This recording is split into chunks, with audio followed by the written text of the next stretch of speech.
the last few weeks is I've met everybody's pets, all their spouses, everybody that I comes was to going their to house. say, Yeah. everyone's pets, Yes. everyone's 10 kids, which is great. But yeah, they're definitely a part of the calls for sure. Yep. All right, so let us go ahead and get started. I can share this while we talk. All right, so everybody, welcome to another edition of the Leadership Blend with your host, Ricardo D. Rice, and my correspondent, Simone Cherie. All right, everybody. So we're continuing our, I renamed this week Empowerment Week from COVID-19. So this is day number 2, and we have no stranger to the show in the studio with us today, none other than the amazing Mr. Bob Rodgers. How is it going, sir? Hey, good morning, or good afternoon, Ricardo and Simone. Great to see you guys. We are doing well from our shelter in place. Yeah.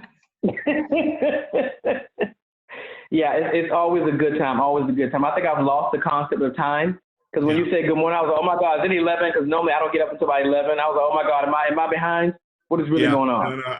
I heard somebody say the other day that every day is yesterday, today, or tomorrow. They're just not sure which one. Yep. Same here. Literally, like there's no concept of time at this point, because we're just, every day runs into each other. Yeah. So it's all good. Nonetheless, all right. So today we are talking about, we're going to learn more about you today. So this show is designed, we're going to look at sex trafficking, all the things that you've done, because you've done some amazing things since the last time you were actually in the studio and we were still at IBNX. We want to get a greater feel for your journey, how you ended up advocating for this great cause and getting into this organization. So let's start with background. So tell everybody about your background, where you went to school, where you were raised, all that good stuff. Yeah, no, I'm thank you. And it really is exciting to be here with you guys and delighted to do it. I wish we were sitting face to face, because you're both always a lot of fun. So we'll see. But I'm a local Atlantan. I mean, I was been here, went to high school here, graduated from Norcross High School, went off to college in Tennessee at a school called Lee University, and graduated, came home, got married, and been here ever since. So there have been some exciting points along the way. But that's kind of it. I'm, if you will, I guess, just an Atlanta boy, and have been here, and this is home. My journey with regards to a career has, in one way, pieces of it don't sound like it makes a lot of sense, and there's no continuity. In another way, it's really clear looking back. I mean, it started in the staffing industry, and was staffing and doing work for temporary help agencies for a few years, and then wound up taking the recruiting and the staffing skill set and moved to the Waffle House Corporation, and was there responsible for, was there for about 8 years, and was responsible for recruiting and training and development and things like that with some company and franchise stores. And just an amazing organization. Everybody's got a Waffle House story, and they usually have more than one. Some of them they tell publicly, some of them they whisper, but they're all good. And so it was a great experience with a great organization, and then left there and started a retained executive search firm. So I was doing executive search and leadership development. Did that for 13, 14 years or so. Along the way, got on the board of a graduate university that was here in Atlanta, called Richmont Graduate University, that would graduate master's level counselors, ministry, and psychologists. And so after serving on the board there and kind of going through I don't know what we call it now, I've gotten my things off, but I think it was the Great Recession in 2008. Yeah, and so the recruiting business kind of went on a downhill slope, and about the same time was approached by the university from transitioning from the board of directors to the president, and so wound up doing that over a series of about 6 or 8 months. Was there for about 7 years, and when I was there, I knew about sexual exploitation, I knew about sex trafficking, and I knew it was something that happened, there, wherever there was.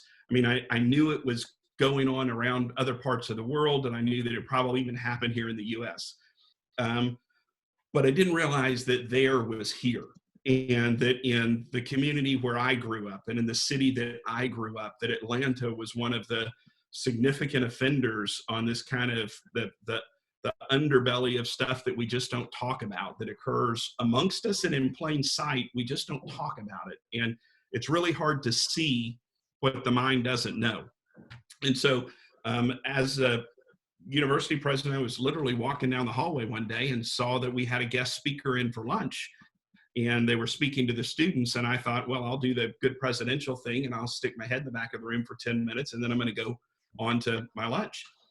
And 50 or 55 minutes later, I was still standing in the back of the room, and I don't remember the question that was asked. I just remember the answer. And the guy that was up front from a trafficking organization was telling the story about a sting operation that had just taken place, and it was in partnership with local law enforcement, state law enforcement, and Homeland Security. And it was a sex trafficking sting. And in a rare turn of events, a trafficker actually came on site to the hotel and delivered. And I know this sounds, kind of terrible way to just kind of jump right in, and it sounds like it's transaction, but delivered the person that was being exploited. And so when the person went into the hotel and went upstairs, the police arrested the trafficker in the parking lot and caught him on camera as well. So while they were waiting on transportation to come pick him up and remove him from the scene, he was cuffed, and the law officers were standing around saying they knew him by name because he had been arrested 3 other times for drug trafficking, and they couldn't figure out, so that the not-for-profit guy was standing there talking to him and said, man, if you've been, successful at drug trafficking, why on earth are you doing sex trafficking or human trafficking? And the guy wasn't angry. He wasn't mad. He wasn't bitter. He just looked up and said, because I can sell a bag of drugs once, I can sell a 13-year-old girl 6 or 8 times a night. And I never thought of it like that. It never, I'm embarrassed that I had to be in my 40s before it just registered, A, this is happening here, and B, how evil it actually was. And so that led to the school getting more and more involved in stuff. And we had a lot of folks that were able to go out and speak and train that were far better at it than I am.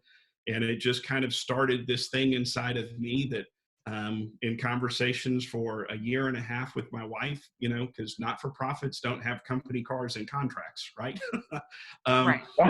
So we finally said we would rather go try to do something about this and be wrong than to stay here and stay comfortable and feel like we may have missed an opportunity to leave a mark on the world, or to have a positive impact on somebody's life. And so that's where 4 years ago or so, I transitioned to Street Grace, and it's just been fantastic. It's a horrible thing that we need organizations like Street Grace and the others that are out there, but it's an absolute honor to get to do what we do. Okay, I will work hard to make the rest of my answer shorter. No, it's fine. No, that's a good beginning. That's a good place for me to dig in. I like to dig in and pull out stuff. I do. So being a male and this being the issue, how does that work for you? Because typically, I saw there's a show called Love and Hip Hop, and they just did a panel on it. And of course, the panel was all women. Yep. So how does that work for you being a male at the head of this charge with this particular issue, which is more or less a female type issue? Yeah, I'll answer that in 2 ways. One of them is I think most people would agree, and most research indicates that by far the majority of people who are victimized by sex trafficking are females, which translates to the majority of, it doesn't have to translate, but the majority of the offenders, the buyers of sex and the traffickers, are male.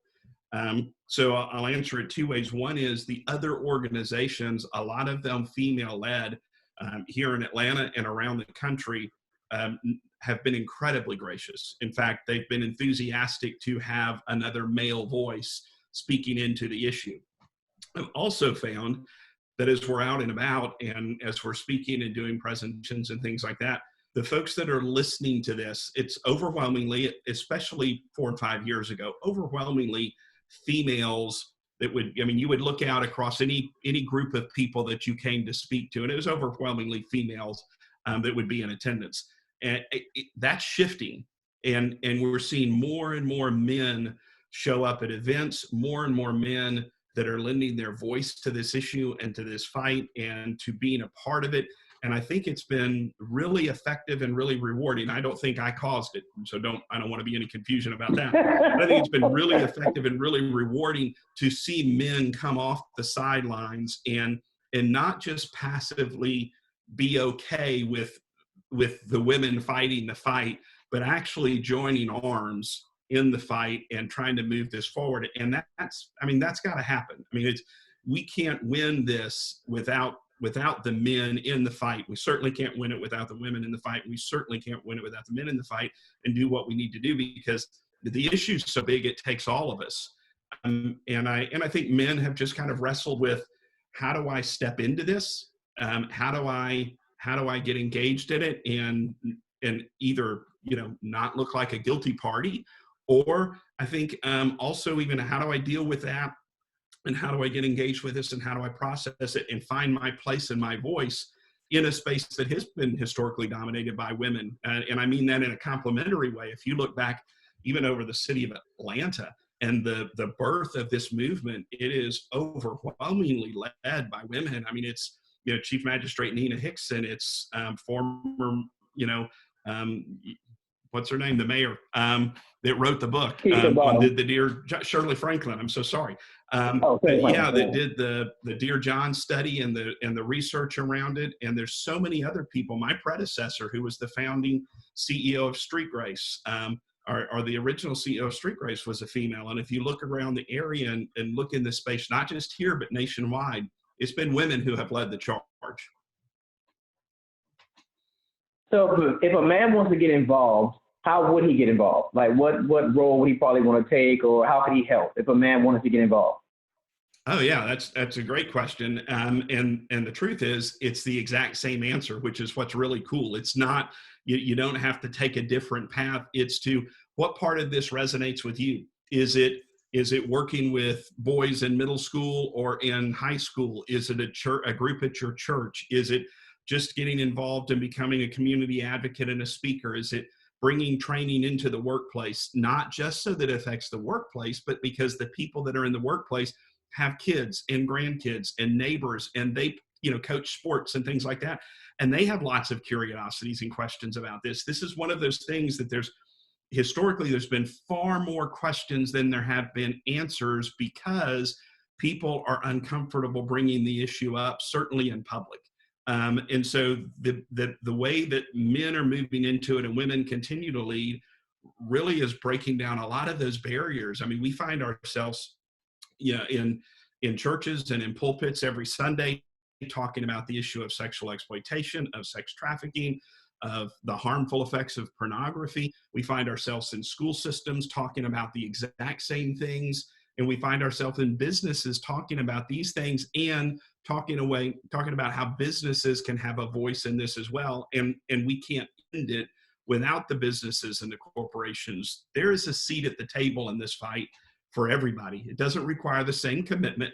It doesn't require that everybody, have a deep moment of introspection and change careers. But we all need to wrestle with the question that says, now I know, so what am I going to do? And there's a seat at the table for everyone. And this is a huge component of it. I mean, years ago, we wouldn't be talking about this stuff publicly in the way that we are today. Mm-mm. That's a good way to put it. I did have a question for you there, Bob, as well, just in terms of being active, because especially in Georgia, maybe you could talk about opportunities for change or for advocacy in this area, because we do have an administration starting with the governor's executive order, and he's only 2 years into his term. His wife has been really vocal about human trafficking and has worked with lots of nonprofits about this issue and understands its importance. I think the national number is that there's 1.5 million people, or maybe that's the Georgia number, who are trafficked annually. And so it's definitely a huge issue, but having that be a political priority for an administration, like what opportunities are there that something may change? Just from my own perspective and not knowing this issue very well, I'd love to know more about like what laws could really change things. When you talk about things like domestic violence or human exploitation, so often we're talking about things that involve what happens behind closed doors and what's going on with our neighbors and what's going on with our colleagues and on our neighborhoods, but that we don't see. And so I'd love to know like what legal reforms could exist that could make this better, or at least what maybe even what's on the table right now that Georgia may enact soon. Yeah, I think you just touched on actually a couple of really important things. One of them is it would be on January 3rd of 2019, we did an event here in Atlanta that we called up. It was an awareness event to raise the issue of trafficking to the forefront prior to the Super Bowl coming to town, and while everybody's eyes were on Atlanta. And it was a bus, we called it a bus stunt. We thought it would be a neat local event. We got 72 school buses that were loaned to us from Gwinnett County School System. We wrapped them in messaging, drove them down 85, down to Atlantic Station, down to Mercedes-Benz Arena, and then we held a press conference back at Atlantic Station. And it was the first press conference that then Governor-elect wasn't even fully installed into the position. He and his wife attended, and it was he, his wife, and all of his daughters. And so it was this event that we had, and they sat on the front row while we talked about this issue of trafficking and exploitation and how it was occurring in our state. And I don't want to misquote it, but I think what I've heard the First Lady say is that she knew or thought at that moment that that was going to become her issue. And it would be really hard to understate the impact, to overstate the impact that this being a real issue. This isn't a political issue for Governor or Mrs. Kemp. This is a hard issue. This is a human issue. And so they don't treat it like a political issue. They're not looking for press, and they're not looking for sound bites. They're doing substantive things. We can always do more, and people will always argue that. So I know nobody's going to satisfy everything, but this has been a significant issue for them. And then she launched the Grace Commission here in the state of Georgia, and is bringing organizations and law enforcement and prosecutors and people together to have roundtable discussions and look at best practices and how we can move this forward, this idea of ending this and eradicating this in the state of Georgia. It's been significant. There were laws that were passed last year that not only did they pay attention to them, but Mrs. Kemp showed up and walked the hallways and spoke to people and sat in on hearings, and they were engaged in it. And there's a big difference in a political platform in an area that you care about and then you engage with. So to your question, Simona, that's been huge. There are still legislative issues that we will be addressing this year. Some of them that have been significant this year and the last couple of years are Georgia has, and I need to say too, our GBI with Director Reynolds and the team that he has assembled there that work on this issue, these are a phenomenally dedicated and maybe even equally, if not more important, they're phenomenally gifted people that are working on this. And there's so much that they're doing that doesn't make the headlines because of the way they do it and how they do it. These folks are engaged in the fight on a day-to-day basis. And when you have law enforcement, local, state, and federal, that are freed up to do their job well and to make arrests that should be made, and when you have laws that are written that allow the arrests to be made and the prosecutions to be successfully prosecuted, then you have things that start to have an impact. If you have a disconnect between your prosecutorial abilities and your law enforcement, or even the ability to arrest people, you have a breakdown, and wherever there's a breakdown, the system crumbles. We are doing, in the state of Georgia, is doing a much better job of putting those pieces together neatly, and it's because of the governor, Mrs. Kemp. It's because of the legislative arm, and we've had people that have been heroes in this fight, and people that are even to this day leading really well. Senator Renee Unterman has been a hero and kind of a beacon in this area for a decade or more. She continues to work on this. Representative Chuck Estration is deeply involved in legislation historically, and now some of the legislation that's moving through the session when they're back on track and re-engaging with all of this stuff. So that's what it takes to make it work. One of the things that we're looking at this year that is not a new issue, but a new approach for us, is talking to the governor's office, the Secretary of State, the Attorney General, Attorney General Carr continues to be a very steady and forceful advocate for us on this. And now that the state under his office has assembled a task force that is going to assist with prosecution and moving this forward, we're even, on all areas, Georgia is stepping up more and more. But when you start looking at all of that and how it comes together, it really becomes meaningful, because you see this pillar and this pillar and this pillar and all of them making progress. And all of a sudden it feels like there's this convergence that's occurring. And, when things like that happen, that's when you reach the tipping point. And that's when you start to move the needle in a way that people who are going to sexually exploit or trying to attempt to purchase sex with children or even adults have to stop and say, is it worth the cost? Because more and more people are being arrested and they're being exposed as this occurs. And when you, as a buyer of sex, have to think, I could lose my job, I will lose my eldership at the church, I will lose my position coaching in the, the Little League team, and my neighbors and the homeowners association are fixing to find out about this. When you have to stop and think that that's real, that's a powerful, powerful anti-demand message. Okay. All right. So let's talk about the transition. So you were in education, where the agenda is typically set by the higher ups to move into more of a frontline advocacy role with street grace. So what was your thought process going into that? Because, I know that you were succeeding someone, but you're kind of in a position where you're setting the agenda for not a new issue, but a less popular issue at the time. So what was that like for you? Yeah, I honestly, I don't think that I thought about it that much that way. Now that you raise it, I wonder why I didn't. but I mean, when it came to me, I was like, that's a lot to be setting that, Well, I don't think it is. It's probably kind of like when you realize that when you could start doing these interviews and helping folks with their leadership skills and getting leadership messages out, something probably came alive inside of you. And it wasn't a matter of what you're trading off. It was this flame or this fire or this passion that you started following. And when I heard that story about the trafficking and that being able to sell a 13-year-old girl 6 or 8 times a night, it moved from a head thing to a heart thing. And when it's a head thing, you can think about it, you can process it, and then you can move on and do your other stuff, and you can come back to it. When it's a heart thing, it just keeps tugging. And again, I was a little slow to respond, just because of some personal fears. What if it doesn't work out? This thing here is working pretty well at the school and all that other kind of stuff. But it really became, and I'm being sincere.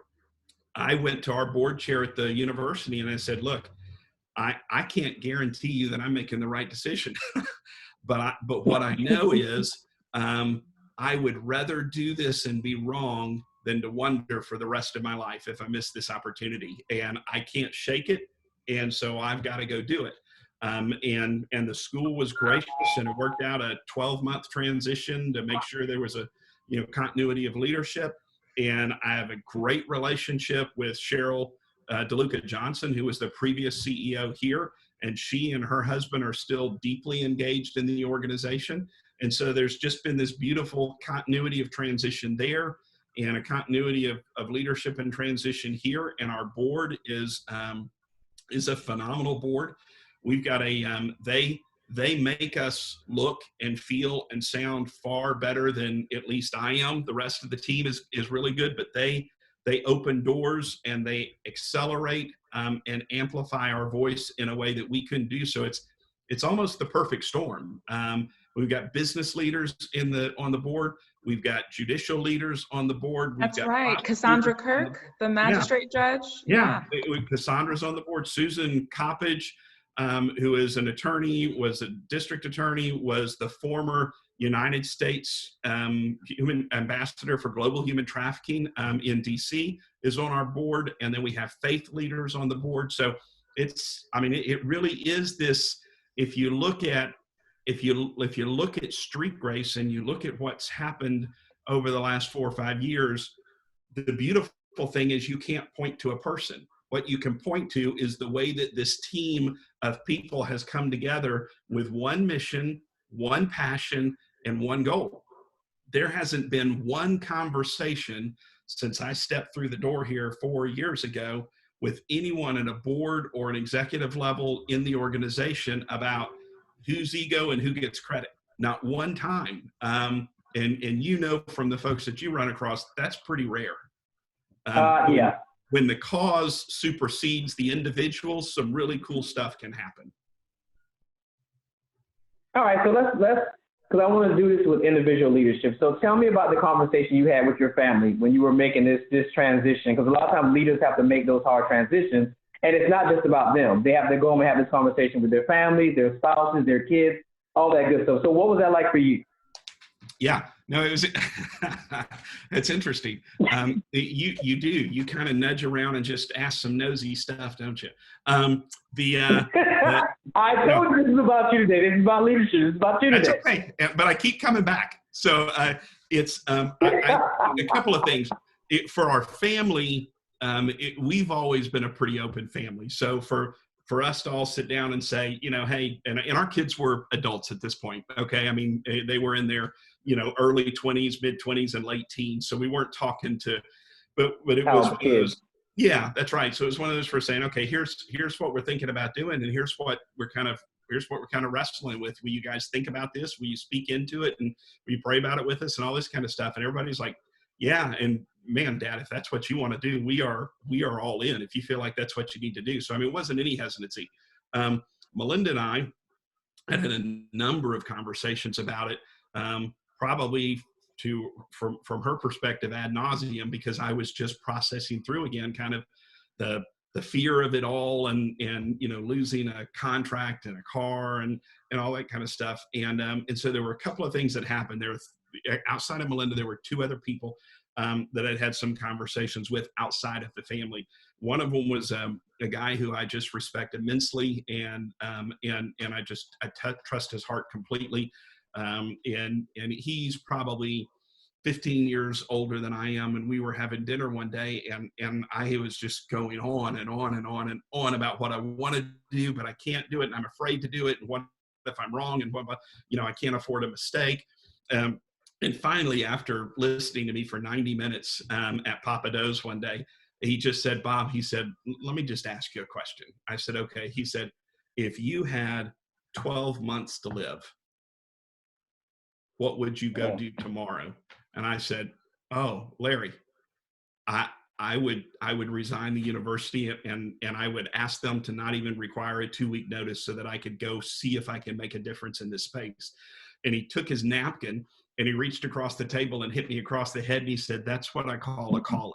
And I said, oh, well, I'm not going to call it that. That sounds too high and lofty.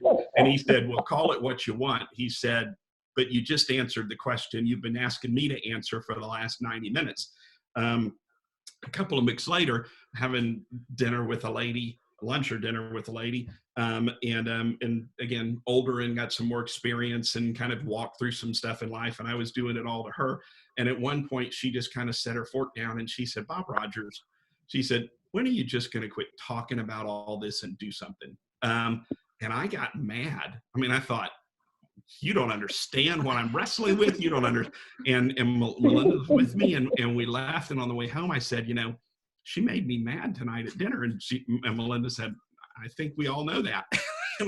and I said, but I think it's because she's right.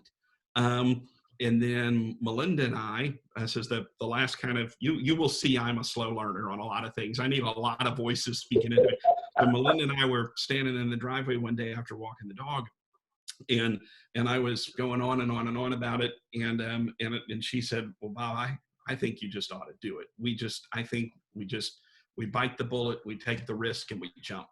And I said, you need to be really careful because if you're dead serious about that, I will resign tomorrow. And husbands and wives sometimes agree and sometimes we disagree. And she looked at me and she said, I think everything you've ever done has prepared you for this moment. And I thought, oh man, all right, I'm this is it. And so that for us was kind of the jumping off point. It started the transition. So it really was. I was, again, when I was making the transition, I was, in early 50s, late 40s, having these conversations. Mm-hmm. That's not typically a time in life where people are looking to take the biggest risk and to take, it was one compensation change to go from running an executive search firm into higher education for a private university. And then it would have been another one, go into a a smaller not-for-profit. And we would joke all the time and saying, our income's going down, but our joy level's going up. But there's only so much joy we can take, and then we got to pay a bill. So, but you know what? Reality. Yeah, and I should follow that up by saying, but it's been great. It's all worked. It's all come together. The impact has been good. The board has been faithful. And in our situation as a Christian organization, the Lord has been faithful. I look back on all of my experiences with joy and great memories. And every job I've ever had has been my favorite job. And this one has not disappointed. It's just fantastic. Yeah. So on that background question, Ricardo, this is something that I wanted to ask you, Bob, because I worked with nonprofit consulting for a few years, and we spent a lot of time talking about leadership and the different players that are a part of, the executive committee of an organization, and who runs operations and who runs finance and what their backgrounds are. And I think it's so incredible. And there's so much to be said about folks who have private sector experience and come into nonprofits. And I was a fundraiser for several years. And I know that there's, at least traditionally, there's a big dichotomy about where you've been before and where you've worked before. And, have you have you had this nonprofit career path of being, a program officer or a program manager or a development officer or whatever? I think there's a lot to be said about having a private sector background and coming in and looking at a nonprofit program as a bit of an operation. Usually there's just a different thought process or calculus there. And I know there's other folks comprised of your team, but like, now that you've had a chance to reflect on it, do you think there's something to be said about your background? And maybe you wouldn't consider it private sector, but maybe just as a founder or as an entrepreneur or however you describe yourself. What do you think that's lent to Street Grace? Yeah, I think that's a really good question. I think it's a valid one, and I think there's some really good observations that can come from it. I don't think that it means the only pathway to being successful in the not-for-profit world is to come out of the for-profit or the corporate world. Mm-hmm. But I remember my biggest concern transitioning it from the retained executive search and leadership development world to the university setting was fundraising. I'd never done fundraising. And so everybody kept saying, there's these moves courses. We'll send you to Boston. We'll send you here. And, for $15,000, you can learn everything you need to learn. And I was just like, but I don't want to learn any of that stuff. That just sounds horrible. Yeah. And so, but I recognize to be the leader of a not-for-profit or a university, I mean, your most significant contribution is the protection of the mission, the vision, the strategy, and the culture, and having the funds to be able to execute on all of this. Mm-hmm. And so, I called a friend of mine that I just kind of knew as an acquaintance, who was the president of a small university. Well, not small at that point, but was president of a university at that point. And over the previous 8 or 9 years or so, he had raised $50 or $55 million. It was the largest window of time, highest enrollment and all that in the 80 or 100-year history of the university. So I called him up and I said, hey, Mike, would you have a cup of coffee with me? And he said, sure. I said, well, here's what I'm thinking about. I need to come talk to you about fundraising. He said, well, prepare to be disappointed. And I said, okay. And went and met, and we jumped in his car and drove around campus and looked at the buildings that had been built under his leadership and all this other kind of stuff. And I said, what system do you use? I mean, did you go to Boston and take this course? And did you go to San Francisco and take this one? And he said, I haven't done any of it. And I said, then I mean, what do you use? Because Mike, I don't want to be a fundraiser. I want to do all the other stuff, but I don't want to be a fundraiser. And he said, if I would have thought that I had to be a fundraiser, he said, I would have never done this. He said, I just don't think that I could. He said, I have one goal and one goal only. And I said, what is that? And I'm listening for this, deep, meaningful, theological kind of thought that would change the world that I could have etched in stone and put on my desk. And what he said was, every single time I hang up the phone, finish a cup of coffee, or end a lunch with somebody, I want them to feel like I care. And I was so authentic that I have no doubt that they will pick up the phone next time I call. And I said, and he said, no, and. He said, if people know that you care and they feel like you care about them authentically, they will listen to you. People, yes, people give money to mission and they give money to vision and they give money to strategy, but they do it where they get, but they give it to people that they like. He said there are lots of organizations out there that have great mission, great vision, great strategy, but people don't like the leader, or they don't have a relationship with him, or they don't think he cares, and they don't give. And I said, you mean that literally is it? Because Mike, I can do that, you know. And he said, if you're looking for more, you're in the wrong place. I said, how do you keep up with that? He said, my day timer. And I just thought, well, okay. I mean, I'll give that a whirl. In the short period of time it was at Richmond, there were a lot of really good things that happened, but we built our endowment, almost tripled where it had gotten to. We bought and paid cash for a new campus. We renovated the buildings in Atlanta and in Chattanooga, and we had 7 consecutive years of increased enrollment. And it's not. Here's the thing. I know this, and you all know me, so you know this. It's not because I've got 2 MBAs and a PhD from so-and-so. It's just because I actually enjoy having authentic conversations and getting to know people. And as you get to know people, they invite you to walk and do life with them. And in the course of doing that, they get to know you and what's important to you. And look, if I call some of these people up tomorrow that have net worths that I will never, ever in my life see or imagine, and I'm coming from a not-for-profit, don't you think they know why I'm calling? Yeah, sure. So to pretend otherwise is different. The only thing I can do is be authentic if I want to have a relationship with them, and it's fun. I mean, it's fun, and so I don't feel like a fundraiser. Although there it went well, here it's gone exceptionally well. I just feel like I'm inviting people to go on this journey about and do things that can positively impact the lives of people today. Yeah, I appreciate that perspective. Thank you for sharing that, Bob. I feel like there's so much animosity between the fundraiser, who was me sometimes, and then the folks who are doing the direct service and talking to the folks who are impacted by the work and saying, well, we don't care about the money. The money is not important. And I'm sitting here like, well, yeah, but don't we need it? Like, don't we still need it? It's kind of important, right? So the mission doesn't mean you have to fund it. And you're right. If you have, I can't remember who I heard say this, but I believe it's to be, if you've got the word development or chief development officer or fundraiser on your business card, you're starting having to dig out of a hole, right? Because people know that you have one mission. And so all of us, fundraising is a part of every job that we have, that anybody has at Street Grace, because fundraising is the outbirth of relationships. It's not the end goal. It may be the way somebody keeps score, but if that's what we focus on, we're in trouble. Yeah, great. Okay, so you're dropping all these good nuggets. He hasn't told you it's going to be easy. He was like, I don't know if I can talk for an hour. This is going to be easy. It's funny, amazing.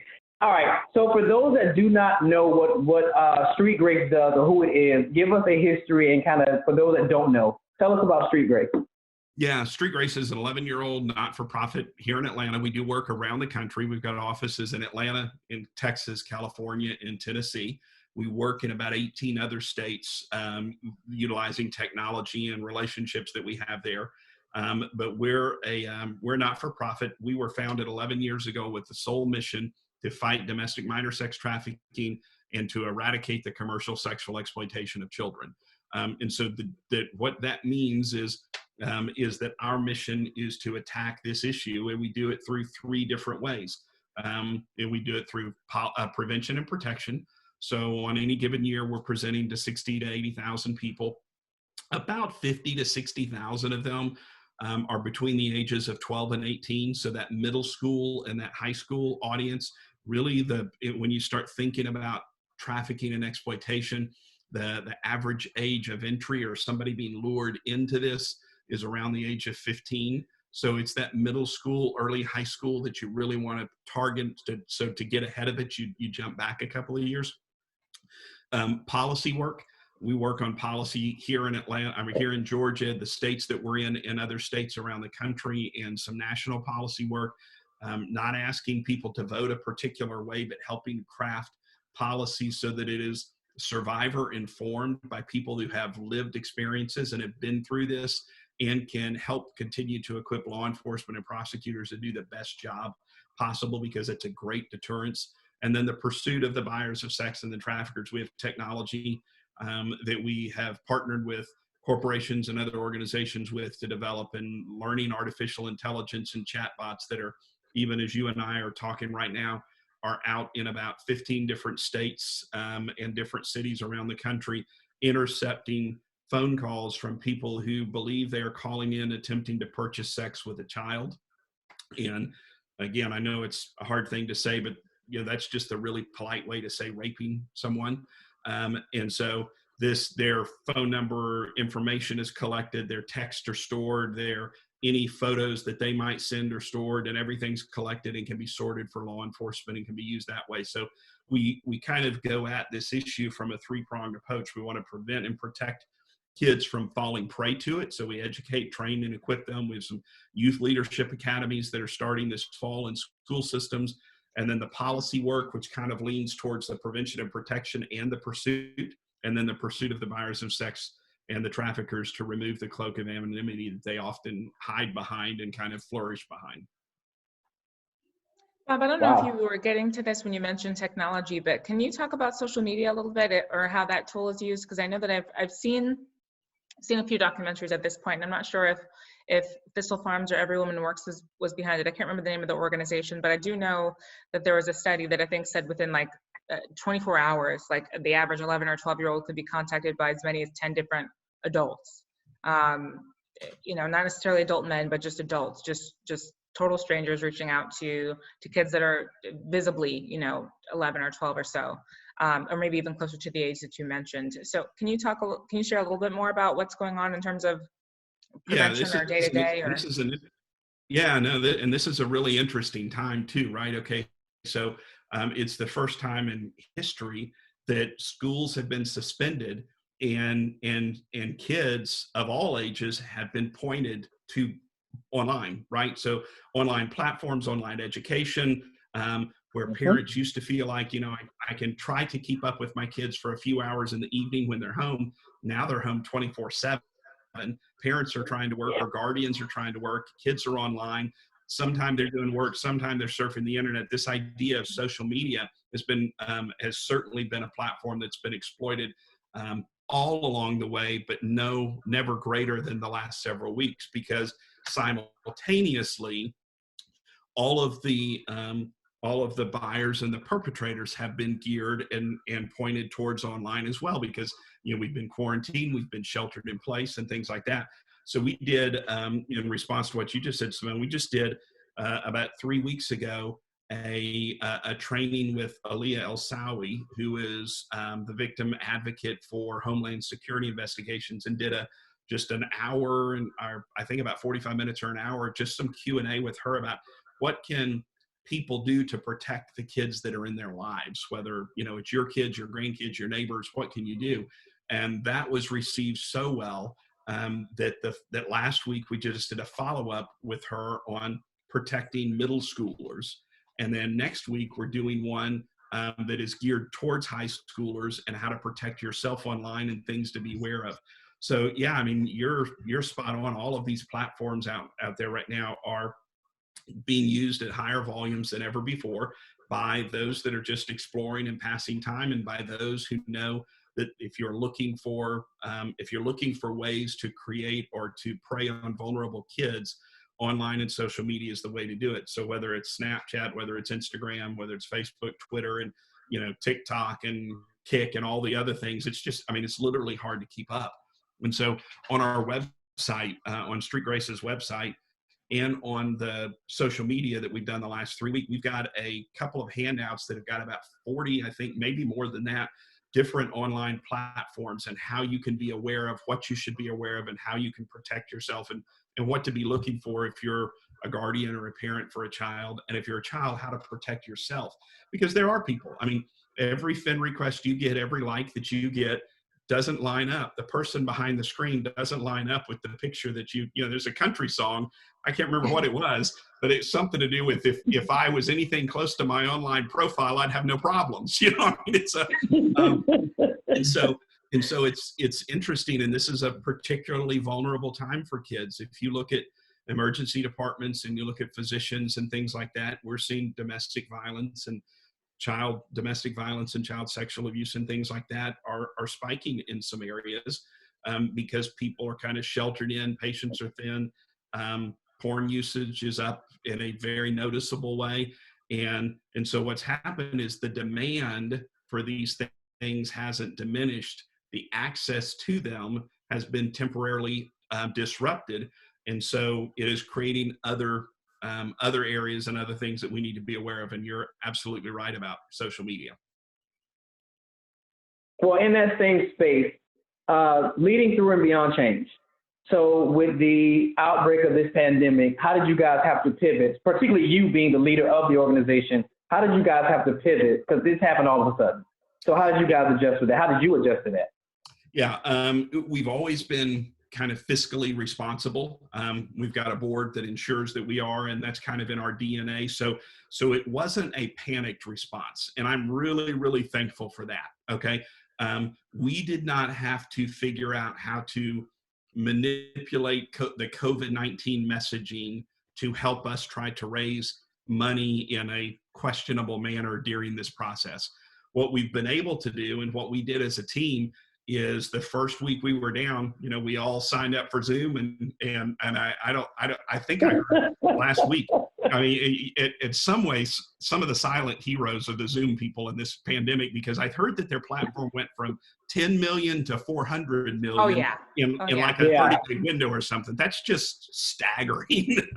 But we got on the horn, and we were all sitting here looking at each other remotely. And I said, okay, look, there's one of two ways we can deal with this. We can shrink back. We can get afraid. We can hunker down and we can kind of ball up and see what happens. Or we can say, we are open for business. We are open for trainings. We are open for education. We're going to create a lot more video and online content right now, but the message is out there. The need is greater today than it was even yesterday. And so how are we going to respond? Because if we don't lead in this process, if we were a leader going into it and we don't lead now, we will not come out in a leadership role. So how do we not waste, and it's a terrible thing to say, but how do we not waste this pandemic to not help amplify and accelerate the work that we're trying to do? And so that's exactly what we did. We've had, one or two team meetings every single week since we've been down. We've had far more than that individually. We've had, because this is happening to everybody, we've been invited into more classrooms than we typically have, because teachers are looking for a way to fill online education. And so we've been invited in to do trainings online with classrooms and with schools.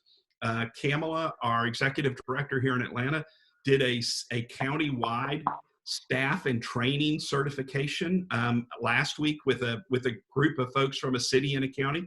So they're continuing to train and raise awareness. And so it's just been really interesting. The illicit massage business that I don't remember if we talked about that already or not, but we just released our research that we did on the illicit massage businesses around Metro Atlanta 48 hours ago.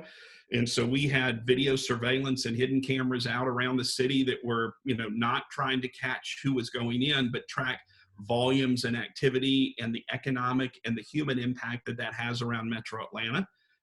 And so our work has continued, and quite frankly, our audience is larger right now than it was going into this. So that's been a real upside, because we said, and we even said it yesterday was Monday. See, I'm struggling.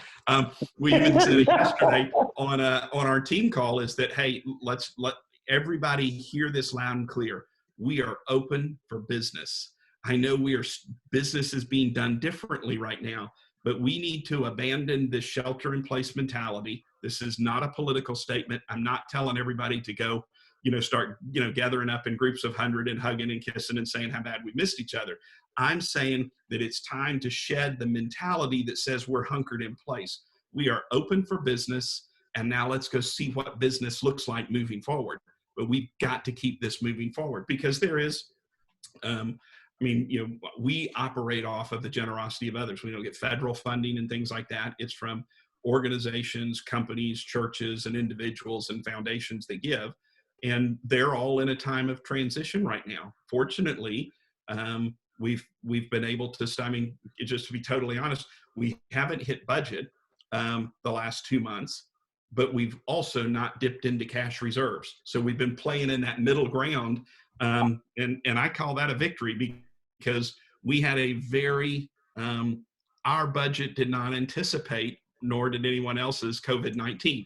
And so we anticipated continuing the trajectory and the growth that we're on. But all of our offices are open. All of us are doing trainings and education and awareness events, and we're producing and generating more output now than we had historically. Good deal. Good deal. I'm going to ask this because I'm really, really curious, because I know that we're on the edge. But sex trafficking as it pertains to churches, because I can only imagine what that's like. Because with church, we talk about sin, we talk about all these other things, but the ideology of standing in a pulpit and talking about sex trafficking, what is that like when you all go into churches? How is the reception? What does that go like? What does it look like? No, that's a really good question, because, and I'm thrilled to death to tell you that my answer today is very different than it would have been even 5 years ago. Okay. And I think there's a couple of things that happened, and I know we are on time, so I'll kind of give you a short answer. Oh, you're good. I know the person in charge, so you're okay. Fair enough. Okay. So it's one of those issues that it's kind of like the school system, right? If you go to a principal of a middle school or high school and you say, we'd like to come talk to your kids about sex trafficking, they're like, I don't think we have that problem here. Thanks so much. And if you've got a brochure, I'd love to read it. But if you go to a school or you go to a church and you say, look, if you feel like the people that you're serving, your students, your congregants, are struggling with sexual issues, sexual identity, unwanted touch, keeping themselves safe and protecting themselves online. If you feel like they might be struggling with pornography, or some of those issues could be there, and some of it might even lead to sexual abuse or sexual exploitation or sex trafficking, we'd love to help. And if there's a way we can help, here's some materials that we've got and how we could do a presentation that we think. And by the time you finish asking that question, everybody's nodding yes. Okay. You can go talk to any principal who's remotely close to being honest, and you can go talk to almost, if not every pastor and any pastor of a church of more than 3 people, and just say, if you feel like this issue of pornography usage, consumption, and sexually related issues and things like that, or something that people in your congregants or your school or might be struggling with, you think there's some value in trying to address it. And 100% of them say yes. Some of them say, I think this is such an important issue, I would much rather you talk about it from the pulpit than me, because you'll be gone the next week and I can say, whoa, I did not see that coming. And so, but then honestly, more often than not, people are looking for, we all know, right? This is just part of our humanity, right? As kids, we had questions. As teenagers, we had questions. As adults, we still have questions and issues. So one of the most significant things that we have in common are questions around anything sexual and interrelationships and value in relationships and people. So to whatever extent you can walk in and provide that as an informationally accurate and a compassionate message that helps people one of the things that that all of us, and probably some churches have done more than anything else, is historically we've pounded those questions, right? We've met heartfelt fear and anxiety producing questions with a fist of guilt and shame. Knock it off, this isn't right. I think we're figuring out that doesn't ever answer a question. If you want to have an open dialogue in your home, I've joked about it, and with my son's permission. The first time we had a conversation about seeing pornography and stuff like that, mine was, you've got 2 sisters, you've got a mother, you've got how could you possibly now? But I was a teenager. right? I saw it, right?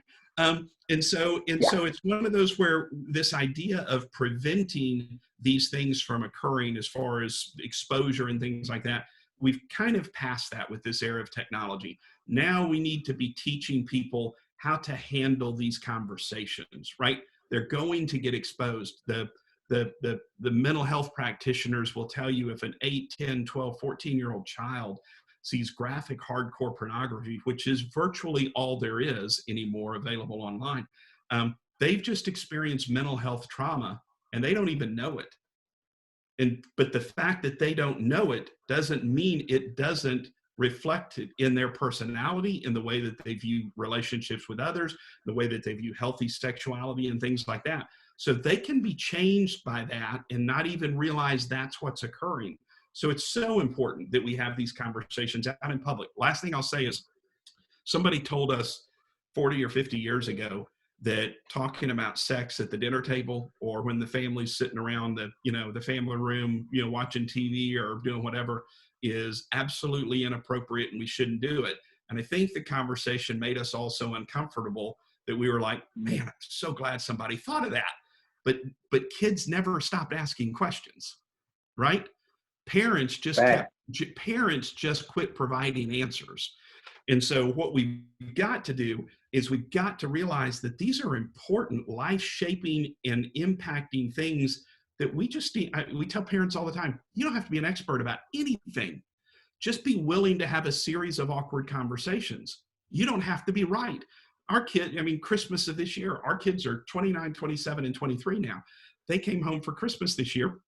And one of the things, I don't even remember how it came out, was that they all started making fun of how we took them off for the weekend to talk about sex stuff. They weren't talking about the messages. They were talking about the stupid examples that we, use, like what happens if you take a pin and you poke a hole in the balloon. You can never plug the hole back up. You can't fix it. It's a part of release. But what's so funny is it's been 15, 16, 17 years. And they remember that we cared enough to do it. It's okay that we're making fun of it. We know it was corny, but we did it, and it creates an atmosphere and an environment where conversations can take place. If kids have issues and questions and things go wrong or inappropriate things happen, you want to be the place that they're going to bring those. It's true. All right, so, because this is your magazine interview as well. So is there any parting thoughts that you want to leave that I'm pretty sure I'm going to have to write? Any thoughts you want to leave, any nuggets you want to make sure that we put in the actual article? Or for the watchers and listeners? No, I think the only thing I would say is that remember there's a seat at the table for everyone in this fight. We all don't have to carry the same load. We all don't have to sit in the same seat. But there's a place at the table for everybody. And the thing that we tend to end things with when we're out presenting is saying, look, here's what's likely to happen if you're not intentional. You're going to close the magazine. We're going to end this conversation. You're going to go to the parking lot. Your cell phone's going to ring. You're going to head to your next appointment. And 2 or 3 weeks from now, you will remember that was something that really bothered you, but you couldn't remember what you were supposed to do about it. So just make a commitment in the next 24 hours to don't lose it in the parking lot, or don't close the magazine or the website and be done with it. Think about how you can get involved. What part of this resonates? Is it adults? Is it children? Is it helping with men? Is it helping with those that have been victimized? Is it helping educate students? What resonates with you? And then connect with an organization that can help you fill that void with whatever time or way that you can contribute. There are people that just give money, and we need that. And there are people that just give time, and we need that too. So don't underestimate the power of your voice, because when it joins together with a chorus of other people, it really has a significant impact. And this is one of those issues that when you talk about $150 billion for human trafficking and 20 or 40 million people caught up in it, people hear it and they're moved. And if they're not careful, they just shrink back because they think, I don't know what to do with that. And so there's lots of ways to step into it. And if we're not the right answer, we will connect you with folks that are. You can't talk for an hour. I don't ever hear you say that statement again. Make that statement again. You've been absolutely profound. And like I said, I'm probably going to write in your article, and I have a lot of good things to write in this article. Simone, anything you want to say? Any other questions or anything for Bob before we let him go? Not to follow that, I just would second everything that he said about getting involved, and especially with an organization like Street Grace. And I'm glad that you're in so many locations in so many states, and that there's also a lot you can do virtually. It doesn't have to be that you're physically available to help out. So if you haven't been to the site, I'd encourage you to go and just find ways to get involved. And I'm glad that immediately you've made that pivot and to continue to do education and training as we're all virtual, and just not let this be an excuse or a lay period. So. Yeah, that's great. All right, everybody, we want to say another thank you to friend of the show, Mr. Bob Rodgers. Thank you for coming through today. Thank you. Grace, I'm going to change the heading of your article because I had one thing in mind and you took it a whole nother way. So I'm going to change the heading of your article, which is fine. I like a good challenge, so it's cool. On tomorrow, we have veteran R&B singer Tony Terry, which is going to be really interesting. I've been a fan of his work since the early 80s, 90s-ish. So he'll be here tomorrow. And you can look for this in the magazine, which will probably be released on Father's Day. We want to honor the men and the fathers, so we're probably releasing on Father's Day. And until the next time, we will see you actually tomorrow, same time, same place, at 12 o'clock on the Leadership Lane with your host, Ricardo D. Rice.